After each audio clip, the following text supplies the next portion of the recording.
Nah, oke. Assalamualaikum warahmatullahi wabarakatuh.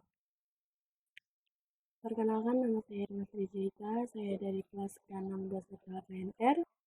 Saya di sini ingin menjelaskan hasil dari eh, ETS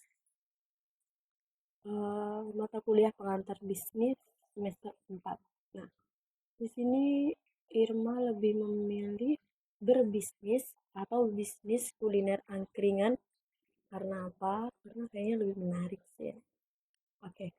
Kita masuk ke slide pembahasan. Nah, di sini yang akan kita bahas yang pertama adalah alasan kenapa memilih bisnis angkringan. Yang kedua ada beberapa modal. Berapa modal nih yang harus kita butuhkan untuk membuka angkringan. Dan yang ketiga ada pengembangan seperti apa yang akan dilakukan untuk mengembangkan bisnis angkringan ini.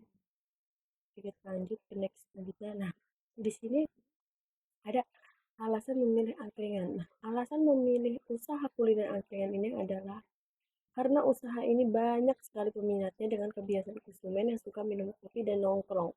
Nah, usaha ini juga adalah salah satu usaha yang menjanjikan, guys. Nah, kenapa menjanjikan? Karena banyak pelanggan yang bisa kita gain dari semua kalangan, seperti kalangan milenial, kalangan ibu-ibu, bapak-bapak, dan anak sekolah.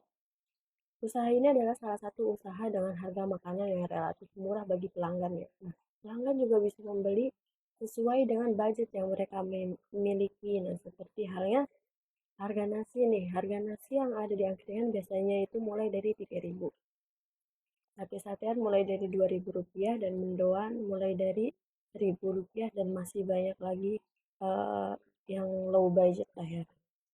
Usaha ini juga menawarkan menu yang sangat beragam. Modal usaha yang kecil juga menjadi alasan mengapa memilih ide bisnis angkringan ini. Nah, usaha ini juga menawarkan menu yang sangat beragam. Maaf. Angkringan juga merupakan usaha yang mudah dengan perolehan dengan omset yang besar, yang cukup besar. Kita tidak perlu menyimpan tempat atau menyiapkan tempat yang mewah atau apapun itu. Karena cukup dengan menggunakan tikar, para pelanggan sudah merasa nyaman dan pelayanan yang disajikan dalam bisnis angkringan ini cukup mudah gitu. Dengan hanya menyesuaikan permintaan pelanggan, kita sudah bisa melanggani mereka dengan mudah, gitu, melayani mereka dengan mudah. Omset atau keuntungan yang besar ini menjadi poin utama dalam menjalankan usaha angkringan ini. Kita itu nggak bisa ya ngeremehin usaha satu ini karena justru usaha ini hampir apa ya di setiap daerah tuh pasti ada gitu. Nah, usaha ini juga memiliki omset yang besar nih per harinya guys. Jadi usaha ini itu selain mendapatkan omset yang besar juga kita juga dapat mendapatkan pelanggan yang tetap nih yang beda-beda juga setiap harinya gitu. Kita next ke slide selanjutnya. Yaitu, nah di sini modal yang diperlukan. Kira-kira kita butuh modal berapa ya buat eh, buka angkringan, awal buka angkringan ini. Nah, di sini tuh konsepnya adalah angkringan gaul atau angkringan kekinian. Nah, jangan sampai nih kita lupa. Kalau angkringan tuh punya ciri khas gitu.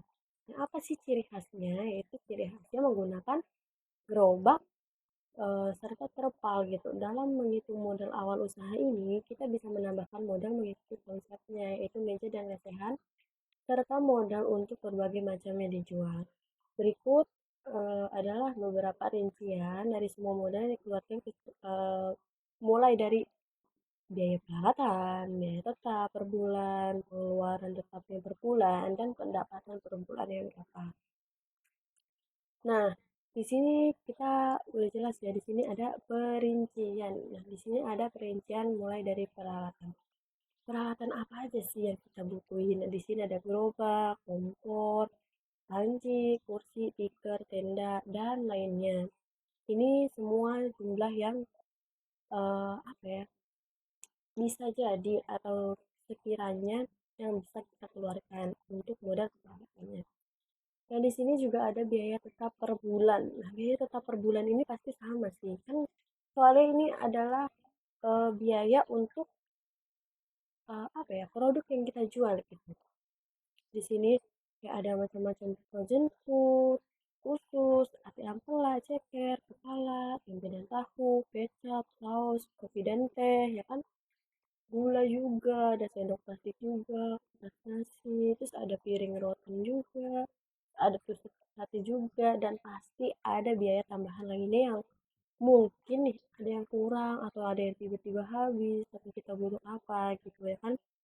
Dan ini semua jumlah dari biaya tetap per bulan yang sekiranya pasti kita keluarkan. Next, kita lanjut ke pengeluaran tetap. Nah, pengeluaran tetapnya di sini pasti ada biaya keamanannya ya, karena kan kita namanya usaha pasti ada lah yang kayak gitu biaya-biaya kayak gitu. Nah, ada juga biaya listrik, biaya pegawai, dan masih banyak lainnya sih. Nah, ini jumlah ini cuma sekitaran atau apa ya, perkiraan aja. Ini tuh semua perkiraan. Bisa jadi ada yang lebih besar, ada yang lebih kecil juga, kan kita ngitungnya cuma hanya perkiraan aja. Di sini juga ada pendapatan per bulan. Nah, pendapatan penjual rata-rata per harinya itu ada segini ya kan, ada 350.000. Itu bisa jadi hanya perkiraan saja. Terus ada pendapatan per bulannya juga, ada modal usahanya juga berapa, terus ada pengeluaran per bulannya juga berapa gitu. Terus juga ada keuntungan kita nih. Nah, ini kan pasti yang sangat sangat sangat sangat kita tentukan atau sangat sangat memang ini loh tujuan utama kita itu keuntungannya, keuntungan bersihnya berapa.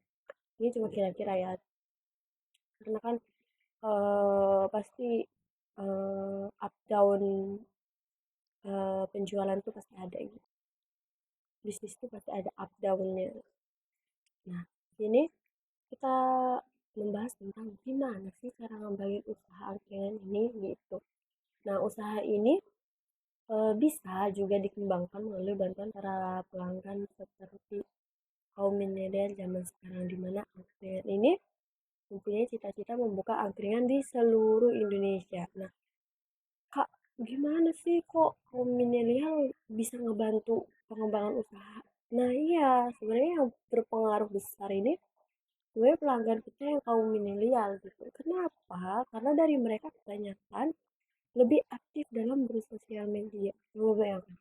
Kan biasanya mereka update story di IG lah atau di mana di TikTok atau di mana. Aku lagi makan di sini nih, aku lagi makan di sini. Dah, secara tidak langsung mereka itu membantu kita untuk mempromosikan tempat usaha jualan kita dan mempromosikan jualan kita sendiri gitu ya kan. Nah, makanya kenapa pelanggan kaum milenial ini banyak sekali membantu usaha-usaha seperti kita. Nah, di sini juga kita mempunyai strategi pemasaran dalam memasarkan usaha ini. Misalkan target kalian ke siapa gitu. Nah, tempatnya kalian itu di mana gitu. Itu juga harus dipikirin kan, tempatnya mau di mana, bukanya di mana nih, kondisinya gimana gitu.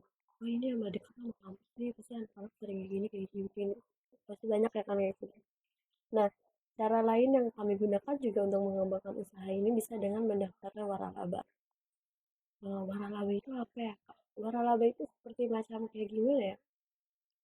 Contohnya tuh kayak kita lebih mempermudah mereka yang nggak mau keluar rumah, tapi mau membeli produk kita. Kita jadi bisa ngedaftarin produk kita ini ke apa ya? Ke GoFood, GrabFood, terus apalagi tuh masih banyak lagi lah yang online kayak gitu lah ya.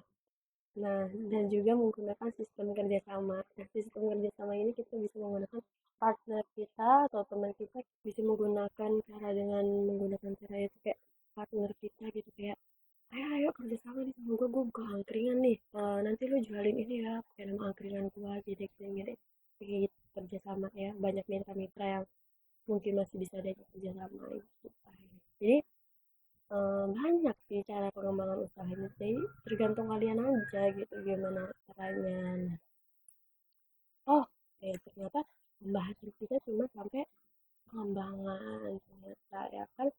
karena banyaknya salah penulisan atau pengetikan Irma tadi bikinnya dengan tengah waktu juga ya kan, jadi Irma mohon maaf, dan ada juga penjelasan yang kurang jelas mungkin yang Irma jelaskan kurang lebihnya Irma mohon maaf sebesar-besarnya. Wassalamualaikum warahmatullahi wabarakatuh. See you next time.